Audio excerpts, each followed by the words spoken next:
एक तरफ नील को गौतम पर शक हो चुका था, तो वहीं दूसरी तरफ गौतम भी इसी बात को लेकर डर रहा था। ऑटो से घर जाते हुए बार बार उसके दिमाग में यही बात चल रही थी। कुछ ही देर में वो घर पहुंच गया और डोरबेल बजाते ही उसे सामने अवनी खड़ी दिखाई दी। गौतम, तुम इतनी जल्दी आ गए? और रिया? वो ठीक है, नील और शनाया भी आए थे।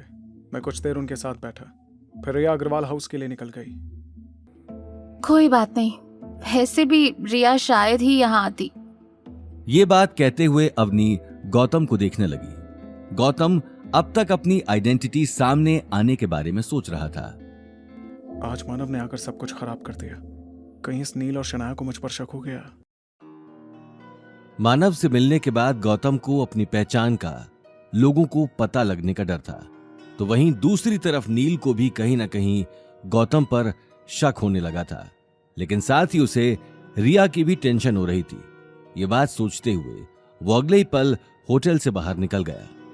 रिया शनाया के साथ होटल के बाहर कार के पास ही खड़ी थी। रिया प्लीज, आई एम सॉरी, मैंने सब तुम्हारे लिए ही किया था, लेकिन पता नहीं वो लोग कहां से आ गए। जब जब गौतम हमारे साथ होता है तब तब पता नहीं कौन सी मनहूसियत छा जाती है। रिया की आंखों में अब तक गुस्सा चढ़ा हुआ था। जोधपुर में पहले ही दिन इतनी बेइज्जती वो बर्दाश्त नहीं कर पा रही थी। रिया देखो ना, वो लोग हम में से सिर्फ गौतम को ही जानते थे और फिर उस घर जमाई ने उन्हें कुछ नहीं कहा। वो लोग हमारे मुंह पर इतना कुछ कहकर चले गए।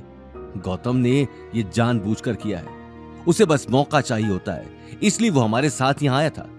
होना वो हमारे साथ डबल गेम खेल रहा है। एक तरफ तो भोला बनने का नाटक कर रहा है और दूसरी तरफ लोगों को हमारे खिलाफ भड़का रहा है। ये बात सुनकर रिया भी सोच में पड़ गई।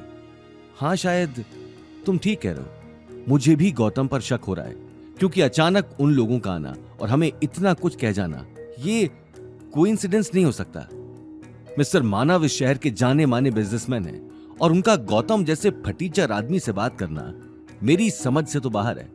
मुझे तो शक है कि शायद गौतम की फैमिली ने कभी मानव सिंह से उधार लिया होगा, इसलिए मानव सिंह और उसके आदमी गौतम पर नजर गड़ाए बैठे हैं। मैं सोच भी नहीं सकती थी कि गौतम की पहचान कभी इतने बड़े लोगों के साथ होगी। इतने बड़े बिजनेसमैन का गौतम के साथ बात करना मुझे अभी तक हैरानी हो रही है।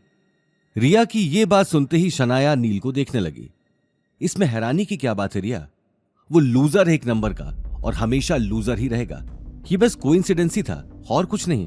तुम ज्यादा मत सोचो उसके बारे में। शनाया अपनी बात कहकर नील को देखने लगी, लेकिन रिया का शक अभी तक खत्म नहीं हुआ था।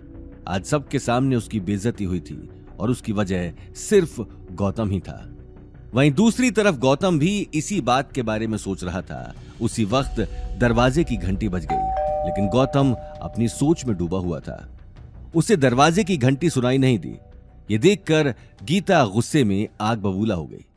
अरे सुनाई नहीं दे रही डोलबेल की आवाज, या फिर कान कहीं गिरवी रखवा दिए हैं? गीता की गुस्से से भरी आवाज सुनते ही गौतम हड़बड़ाकर दरवाजे को देखने लगा, लेकिन इससे पहले कि वो उठकर दरवाजा खोलता, अवनी दरवाजा खोलने जा चुकी थी। यहाँ का काम भी मेरी बेटी करे और बाहर का काम भी मेरी बेटी करे। ये आदमी तो दिन ब दिन कामचोर होता जा रहा है। क्या हिसाब किताब लगा रहे हो राजा जी? कहीं तेल की मिल का तो हिसाब नहीं लगा रहे? लगा रहे हो तो हमें भी बता दो। गहरी सोच में तो आई और डूब गए। गीता ताना देकर अपने मोबाइल में बिजी हो गई।